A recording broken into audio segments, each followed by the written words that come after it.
Welcome to the Spokesman Speaks, a podcast for farmers and ag professionals by the Iowa Farm Bureau, bringing you the news, experts, and educational insights that matter most. Now, here's your host. Welcome to our May 16th edition of the Spokesman Speaks podcast. I'm Andrew Wheeler. May is Mental Health Awareness Month, and today's episode features a conversation about an alliance that's offering free and confidential mental health and wellness services to Iowa's farm families, from skilled professionals who understand the unique set of challenges you face on the farm. I'm referring to the Iowa Farm Family Wellness Alliance, which was formed by the Farm Foundation and ISU Extension with the support of groups like Iowa Farm Bureau back in 2020. Whether you prefer to call, text, chat, or even meet in person, there's help available. The skilled professionals on the other end of the line work through an organization called Personal Assistance Services, or PASS for short, and today we're going to talk with two folks who are going to tell you what you can expect when you reach out. Amie Merz is an account manager and clinician with the Personal Assistance Services, and Monica McConkey is a farm and ranch counselor. Farm Bureau's Caitlin Lamb caught up with both of them earlier this month to discuss the resources that farm families can tap into and why you should feel comfortable setting aside your concerns about reaching out for help.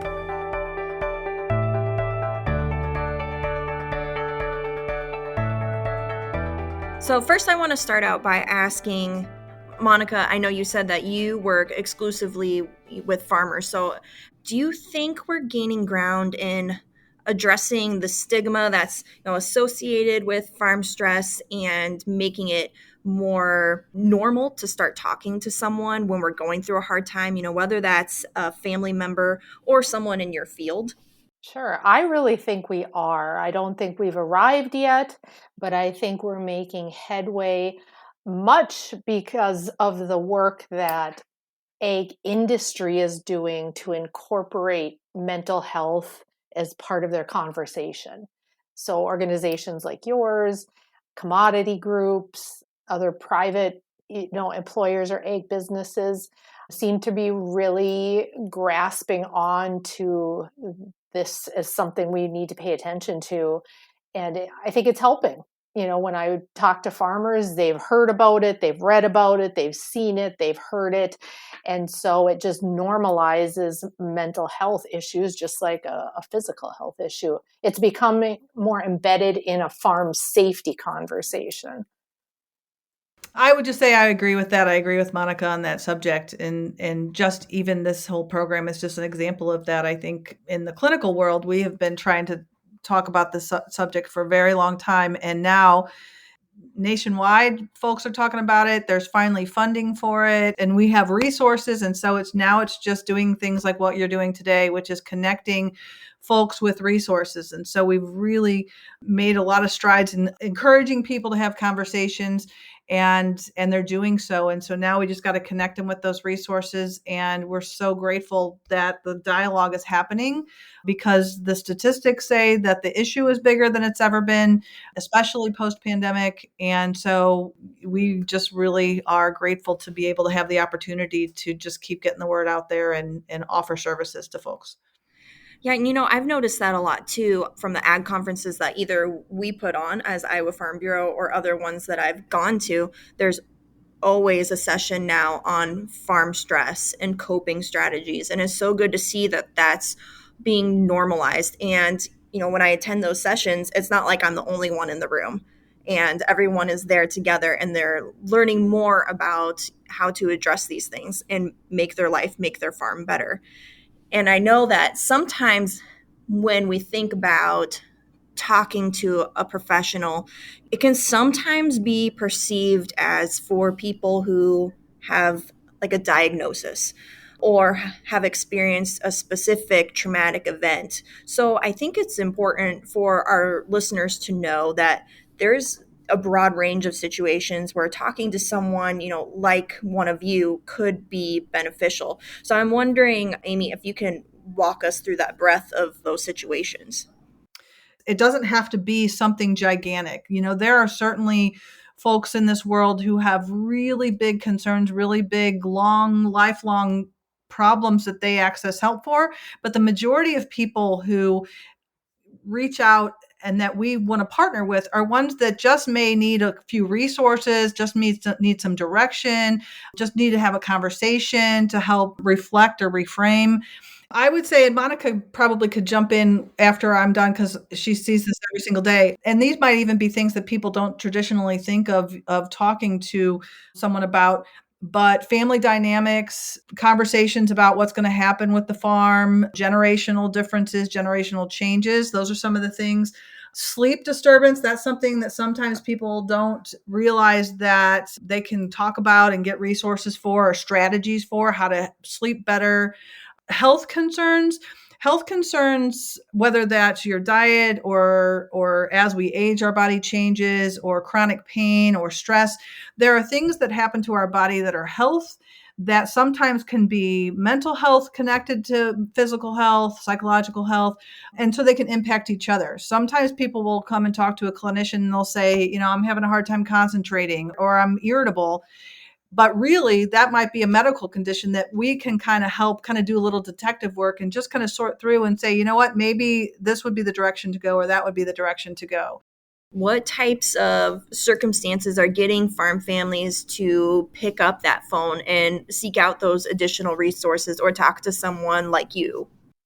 At the top of the list would definitely be relationship concerns. And many times it's a relationship with a spouse. Sometimes it's a relationship with a farming partner, like a parent or a sibling.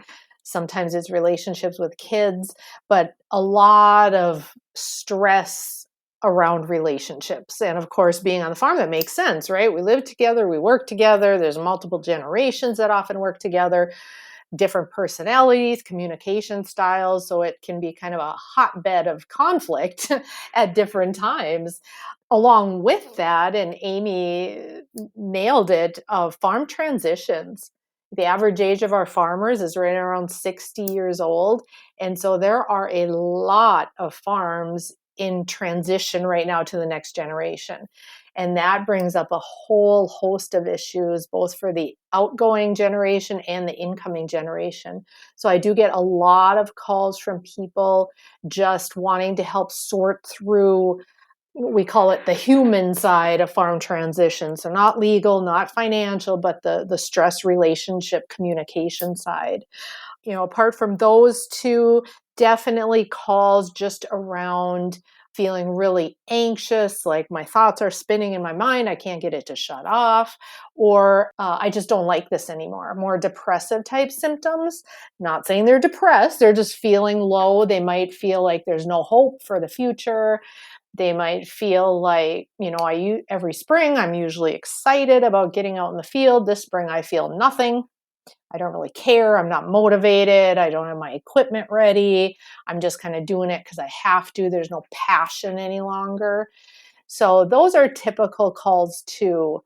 It's really around when someone's feeling frustrated or overwhelmed to the point that they know they need to do something. That would be the kind of the typical call I get every day. So let's say, someone's experiencing this life disrupting stress, and maybe it's, related to these family dynamics. Maybe it's anxiety because of all the uncertainty involved in farming. While talking to someone doesn't necessarily automatically solve those challenges that you're facing, what can counseling or resources work to do? What's the benefit? What's the end goal there?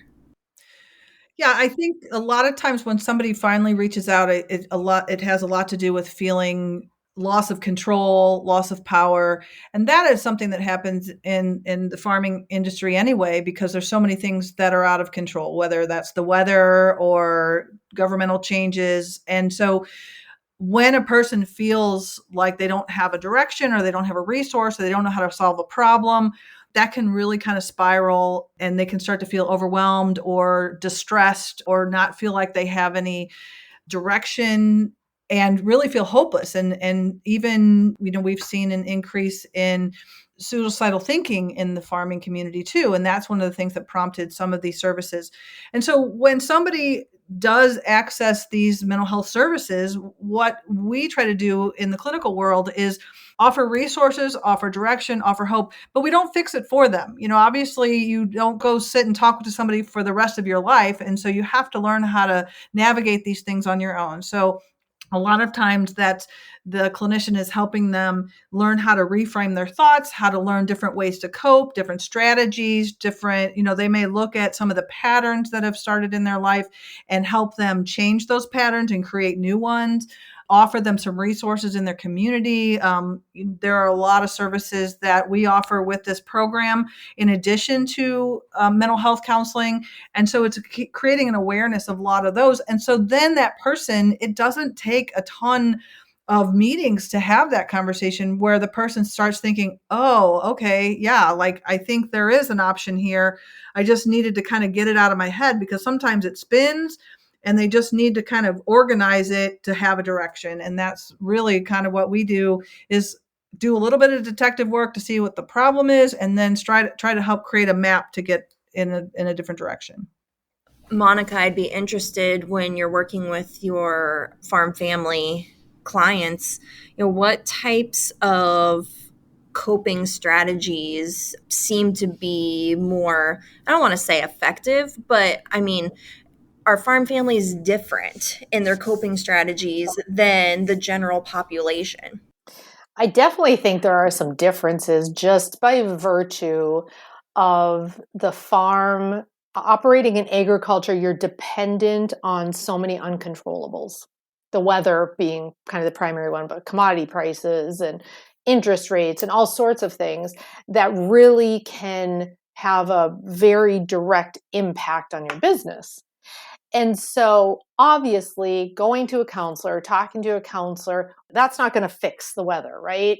It's not going to make it rain in a drought. It's not going to make it quit raining on a wet year. But what it does is helps you manage so you can deal with those uncontrollables in a more effective way. So you feel better, you're more productive, you're more efficient, because you've been able to, from working with a counselor, lower that stress response and better think, better manage, better prioritize even. I talk to farmers that are really stressed and they lose the ability, to really prioritize or remember things or plan efficiently because of all of the stress. So just looking at, when they're talking to a counselor, things like, what am I saying to myself on a regular basis? What thoughts am I having on a regular basis? And are they helpful to me or are they not? And becoming aware of those. And then some of them we just really have to interrupt and we have to reframe and we have to turn it around, because I tell them, you can worry about not having a crop this year. And whether or not you have a crop this year, all these months you've experienced the same mental pain and anguish as not having a crop, because you've thought about it, you contemplated it, you felt it, your brains believed it. And you put that on yourself with your worry whether or not you have a crop or not. And so it's just helping them see that their thoughts and emotions and that energy can be better spent on more meaningful things that help them move forward. And as far as the work on relationships with a counselor, it is amazing when you feel like the person you're having relationship difficulties with, when that turns around and you're moving together in the same direction. I mean, that's incredible, life-changing stuff. Without the intervention of a counselor, that third party that's neutral, it's pretty tough sometimes on your own to fix those relationships. So those are some of the benefits, some of how, it might look or feel when someone is seeking help. like you said, it's that extra perspective, and you're able to point out maybe these negative patterns of thinking that someone might not even be aware of. And when you talked about all this anxiety of things that haven't even like happened yet, it reminds me of kind of embarrassing story. But when I was younger, deathly afraid of getting shots, like flu shot, whatever it was, deathly afraid.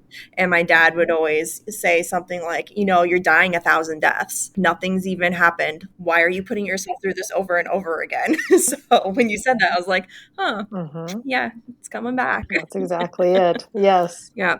I will also fully admit that I've been a big fan of the show Frasier with Kelsey Grammer. And while I understand Love Frasier. it's a good show, right? And so while I understand that's a comedy, right? But in this show, he's a psychiatrist, but he's also not the world's best listener. And so it seems sometimes like if you're not familiar with what counseling is, you look at these movies or TV show and you see there's someone who's just totally uninterested in their client's struggles, or opposite things, like they're using super unethical techniques when they're working with people. So, I mean, I would really love to give you both an opportunity to talk about if there's some type of myth about your profession you'd love to dispel, and like what actually happens when you walk in to see someone or even pick up that phone call. How does that all feel? Sure. So I'll talk a little bit about the initial call, just so that people know what to expect when they make that initial call, and maybe some of those myths there. Contacting the Farm Family Wellness Program at PASS, you're going to get a counselor on the phone who's going to greet you, who's going to talk to you about how can I help you. One of the myths is that you don't have to have all the answers up front. You don't even have to know what you need. You can just call and say, I don't know what my problem is. I'm just going to tell you how I feel. One of the things that's unusual about mental health is that it's not like medical health where you don't do a test and you know exactly what's wrong. So it's very subjective. It's very much based on conversation. So all you really have to do is just describe what's going on. And then our intake counselors are going to talk to you and offer you some different resources. So they are going to ask you some questions like your name and your address. But the other thing that people worry about is that their information is not kept confidential. But one of the things about mental health is it is bound by HIPAA guidelines, just like your doctor. And so we cannot share your information. We can't even share your information with your spouse. So this Farm Family Wellness Program is for families. So it's for the head of household, but it's also for the spouse, or for even if adult children live in the same household, any family member who lives in that household. So if you have a teenager who's having normal teenage angst and needs to talk, those are all services that we can support, all topics that we can support. But sometimes somebody may call and say, you know what, my husband really needs an appointment and I want to make him an appointment. Well, just like the doctor, we would need to talk to that person, but we can certainly support you for that. So we just want to reiterate the confidentiality aspect of it. Also, as we kind of have talked a little bit about today, it doesn't have to be a big deal. Sometimes people think I don't need to research or go connect with services because it's not that big of a deal. People say that a lot. It's not, other people have bigger problems than me. I don't really need to come. Anything is fine. You don't have to have a big issue or problem to come in. So that's another aspect of this. The other thing I'll say is that sometimes people think that if they open this can of worms, it's going to be like Pandora's box and they're going to go crazy. They're going to start crying and never stop. They're going to be weak. There's a myth that says people are weak if they get help, or they won't be able to turn it off if they start. And so I can just tell you, I've been doing this for a very long time. You don't cry forever. You don't whine forever. It will get better. And so anyway, those are some of the initial things I have. Thanks. And you kind of talked a little bit about maybe my problems aren't as big as someone else's. And I've heard that be referred to as comparative suffering. Someone always has it worse, but in not going, like, you're not helping that person who has it worse, right? You're just staying in that same spot and you're not getting the help that you need. So I really appreciate you bringing that up. And then Monica, I'd be interested if there's anything else that you're like, someone thought this and obviously that's not true. Yeah, for sure. Well, I think sometimes they have this visual of the laying on the couch, looking at these abstract ink blots, and farmers, for the most part, are very concrete people. And so the whole notion of counseling or mental health seems a little abstract, but really it's a conversation. When I work with farmers, farm family members, we sit down and we sit in chairs typically, or stand or walk or whatever, no laying on couches, but it's a conversation. We just talk about, what's going on, what's driving and fueling some of their emotions, and what thoughts are promoting that, and what could be helpful, and what's one little thing we can change to start down a path of feeling better. It's just like me sitting here talking with you all. It's a conversation. And another thing I hear sometimes is farmers say, well, I don't want to call because I know you guys are helping other people with bigger issues, kind of a similar. And I would just say, PASS is prepared to help whoever calls. Your call is not going to keep someone else from getting help. So it's okay, just make the call. And I have people also ask me, I'm just not sure if I should call and get help. And I don't know when is the time to flip that switch. And my response to them is, if you're asking the question, go, just call. It could be one conversation, or it could be the start of something really awesome that transforms your life. So just call. You have nothing to lose.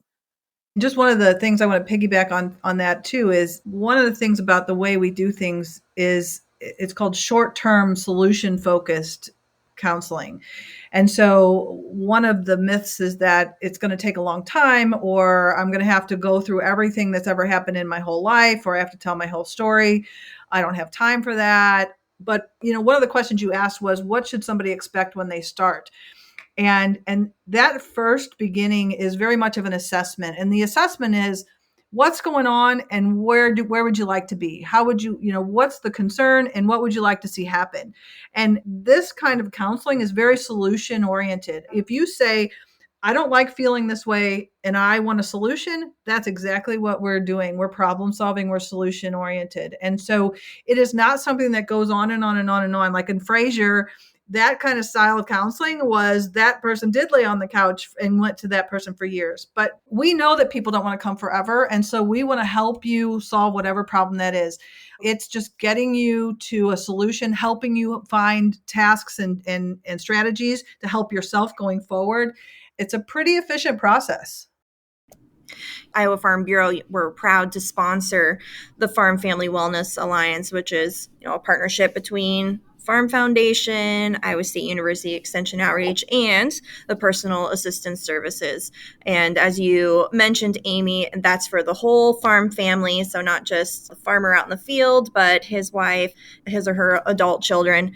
And I think it's also very important to note that they're going to be talking to someone like Monica, who has that understanding of the farm mentality, who has a farm or a rural background. So someone who definitely gets them.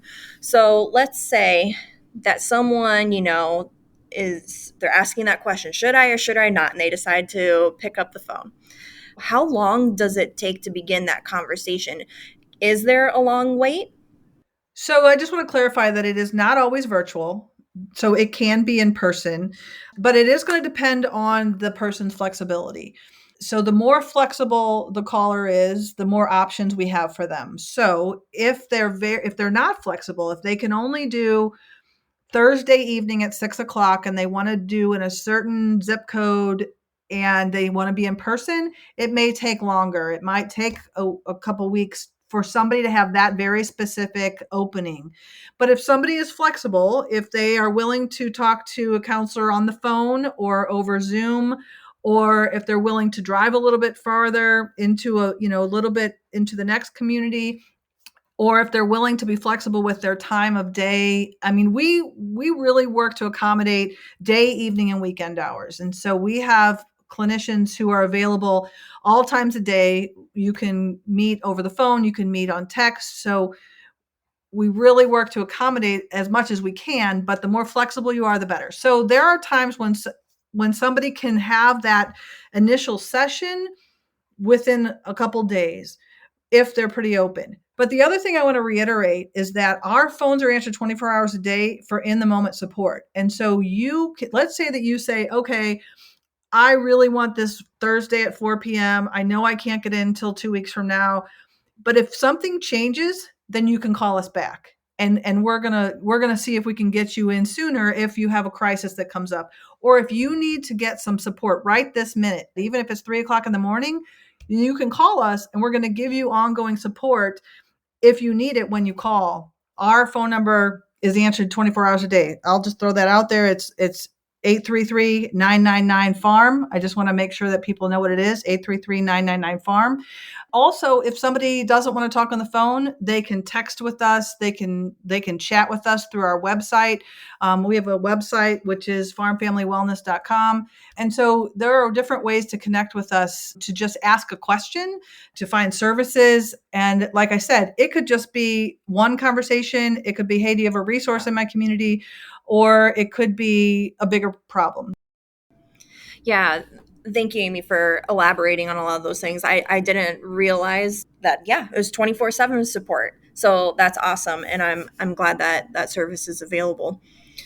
And at the beginning of our conversation, I had asked, how do you feel like the stigma around mental health? What is the state of that in rural areas? And so I'd kind of like to bookend that in our conversation with, what can we all do? If you're a farmer listening to this, or just living in a rural community, what can we do to lessen that stigma even more so people can get back to feeling better? Monica, do you have a thought on that? Definitely. So one thing that really helps is just to normalize mental health like we normalize physical health. And the way we do that is talking about it. And one way to talk about it is for people to be vulnerable and share experiences that they've had. My dad farmed, he was farming in the 80s, and he talked to a salesman at the John Deere implement who told dad he was going to a counselor. And at the time, dad had a lot of anxiety. And he's like, well, if he can go, I can go too. He never would have taken that step if this guy at the implement hadn't shared his story. So I think that's really important, is just being vulnerable and talking about mental health struggles, just like we would if we had a broken arm or if we had a kidney problem or whatever. So be open, talk about it. I think partnering with farm organizations. So if you're in the ag industry and you're listening, partner up with your mental health people to do events, to have them come in and talk, to just form and forge relationships. And then last, really checking in on people. If you see a change in someone, your neighbor, someone in church, someone you see when you stop at Cenex, whatever, if you see a change in them, just check in with them. I've noticed this. I haven't seen you very much. Wanted to make sure you were okay. I heard you were having to sell your cows, just wondering if you wanted to go out for coffee. I heard you were recently done with your farm transition and your son and his wife took over. If you want to go out to eat, come on out with, my wife and I, whatever. Just check in with the people you know and the people around you. Thank you. And yeah, those are little things that mean a lot. And it doesn't, cost much to check in with anyone. And it just really providing that support and just showing someone that you care can make a huge difference. So I think that's great. And Amie, I'd be interested if you had any final thoughts on that as well. Yeah, I agree with what Monica said. Don't be afraid to have the conversation. We mentioned earlier myths, and one of the myths is that, I don't want to bring it up because they may not already have it on their mind. Have the courage to just ask or just bring it up. Don't be afraid to just put it out there. If it's not there, you're not going to put it there. The other thing that I would say is, one of the challenges that we've had is really letting people know that this resource is available. And I would just really encourage people to have the information, put the phone number in your phone, try the mindfulness app. We have a mindfulness app called MLife, EMLIFE, that has ag content in it specific to farm families. And so that's a practice mindfulness that will help with anxiety. Call our phone number and try it out. I think having the information easily accessible, being an advocate, say, hey, yeah, well, I tried it. I called them up and they connected me with a dietitian who could help me with my health. Because there's a lot of services that we have that are not counseling. We have a lot of life management services like helping with elder care. And, if you have older family members and you have questions about things like nursing homes and that kind of stuff. I mean, we have so many services. And so the best advertisement is somebody who's tried it, who's picked up the phone and called it. And then when you see somebody else who needs it, just like Monica said, you can say, actually, I tried the service and it really kind of helped me. They were pretty nice. Because a big part of the obstacle of people getting help for themselves is what they fear it's going to be like. And once they get their foot in the door, it turns out to be no big deal. And it's like, wow, why didn't I do that sooner? I just really encourage people to just try it. Just try it, see what you think. And all of a sudden you're gonna be like, wow, I didn't know all this was here. I didn't know it was free. It was confidential. I need to try it again. It's easy, it's free, it's confidential, and you'll be talking with someone who understands the unique stressors you're facing as a farmer. Plus, it's available to the entire farm family. So there's really no reason to wait if you heard something during that conversation that could help you and your family. The phone number to call is 833-999-FARM. You can also reach out via text message using 314-451-5727, and the website is farmfamilywellness.com. We'll also include all of that information in the notes for this podcast episode, so you can check it all out there. As we wrap up this podcast episode, I want to leave you with a couple of reminders. The first reminder is regarding our Take Root program, which is designed to help farm families transition their farms from one generation to the next. In the interview we just heard, Amie and Monica mentioned that farm succession can be a real challenge for farm families. Our Take Root program is free for Iowa Farm Bureau members, and it involves multiple in-person workshops to help you and your family make that transition. Our next workshop series will be held in Fayette County later on this summer, and you can find all of the details, including how to register, at iowafarmbureau.com/takeroot.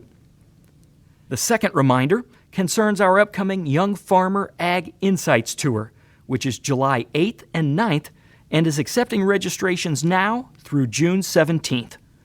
One of the great things about Farm Bureau is the opportunity that we offer farmers and ag professionals to get together, to network with other like-minded folks, while learning about topics that can help them advance their farming operations. On this tour for young farmers and ag professionals, you'll get a chance to visit a farm that's raising buffalo, a state-of-the-art creamery, a direct-to-consumer beef operation, and more. And the tour wraps up with a stop at the Field of Dreams in Dyersville. To learn more and get registered, head out to iowafarmbureau.com or just click the link in the notes for this podcast episode. That's all for this episode of the Spokesman Speaks podcast. We hope you found it helpful and that you'll join us for our next one on May 30th. Thank you for doing the work that inspires everything we do here at the Iowa Farm Bureau, and thanks for listening to the Spokesman Speaks. Thank you for listening to the Spokesman Speaks, a podcast by Iowa Farm Bureau. Check out more podcast episodes at iowafarmbureau.com/podcast. You can also find and subscribe to the Spokesman Speaks podcast in the Apple Podcasts app, Google Podcasts, Spotify, iHeartRadio, and other popular podcast apps. We appreciate your ratings and reviews, and we welcome you to email us your feedback at podcast@ifbf.org.